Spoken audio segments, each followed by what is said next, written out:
মেয়েদের ফেলে দেওয়া চুলে তৈরি হচ্ছে হাজারো কর্মসংস্থান, সেই সাথে আয় হচ্ছে লাখ লাখ টাকা। জাতীয় আয়ে নতুন মাত্রা যোগের পাশাপাশি প্রত্যন্ত অঞ্চলের মানুষের সংসার খরচ আসছে এই ফেলে দেওয়া চুল থেকেই। আমার স্বামীও কাজ করে, আমিও কাজ করি। আমার কাজের জন্য যে টাকাটা আমি উপার্জন করতেছি, আমার ছেলে মেয়ের পড়াশোনার টাকা হচ্ছে, আবার আমার সংসারেও কিছু আমি দিতে পারতেছি।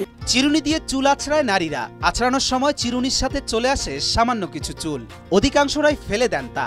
কিন্তু অনেকেই জানেন না এই ফেলে দেওয়া চুল দিয়ে পাওয়া যায় টাকা বা জিনিসপত্র। গ্রামেগঞ্জে যারা জানেন তারা এখানে সেখানে জমিয়ে রাখেন চুল, আর চুলের ফেরিওয়ালা এলেই পণ্যের বিনিময়ে বা নগদ টাকায় বিক্রি করেন তা।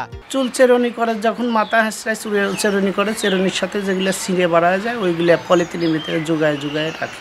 তারা সবাই জানে যে চুল বেচা কিনা হয়, চুল তারা ফেলায় দেয় না, গুছাই রাখে। চুলের ফেরিওয়ালা পাবনার দেলোয়ার জেলা উপজেলা পেরিয়ে গ্রাম থেকে গ্রামে হেঁটে খুঁজে বেড়ান মেয়েদের চিরুনির সাথে উঠে আসা চুল। হাওয়াই মিঠা বা নগদ টাকায় কেনেন চুল আর বিক্রি করেন ৩ থেকে ৬ হাজার টাকা কেজিতে। দৈনিক ৫০০ থেকে ৭০০ টাকা উপার্জন হয় দেলোয়ারের।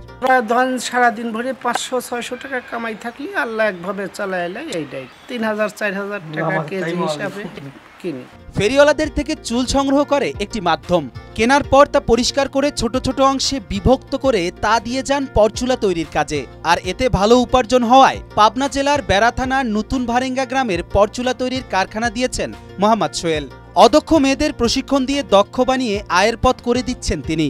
যাদের টাকমারা তাদের জন্য এই ক্যাপ তৈরি করা হয়। বাইরে থেকে কাজ আমি আনি, এটা বলে ক্যাপ আর হলো পরচুল। আমি আইনে তাদের কাছ থেকে অর্ডার নিয়ে আসি, আমি লোকজন শিখাইয়া আমি তাদের কাজ করাই তাদের দিয়ে। মেয়েরা পড়াশোনার পাশাপাশি কিংবা গৃহিণীরা সংসারের কাজের পাশাপাশি উপার্জন করছেন পরচুলা তৈরির কারখানায় কাজ করে। কর্মসংস্থানের সুযোগ সৃষ্টি হওয়ায় পাশাপাশি বদলে গেছে শ্রমিকের ভাগ্য। নারী পুরুষ কাজ করে হচ্ছেন স্বাবলম্বী। পরিবার পরিজন নিয়ে হেসে খেলে চলছে তাদের জীবন।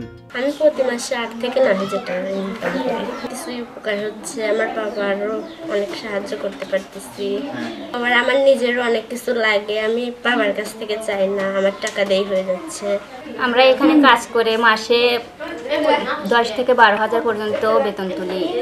লেখাপড়ার পাশাপাশিও এই কাজ করে আমরা আর্থিক উপার্জন করি। 8:30টার সময় আসি, 11টার সময় চলে যাই রান্না করার জন্য বাসায়, আবার 3টা বা 3:30 বেজে আস্তে আস্তে আবার 5টা নাগাদ চলে যাই। রপ্তানি উন্নয়ন ব্যুরোর হিসেবে ২০১৭ অর্থ বছরে বিভিন্ন দেশে এই পরচুলা রপ্তানি করে আয় হয়েছে ১৫০ কোটি টাকারও বেশি।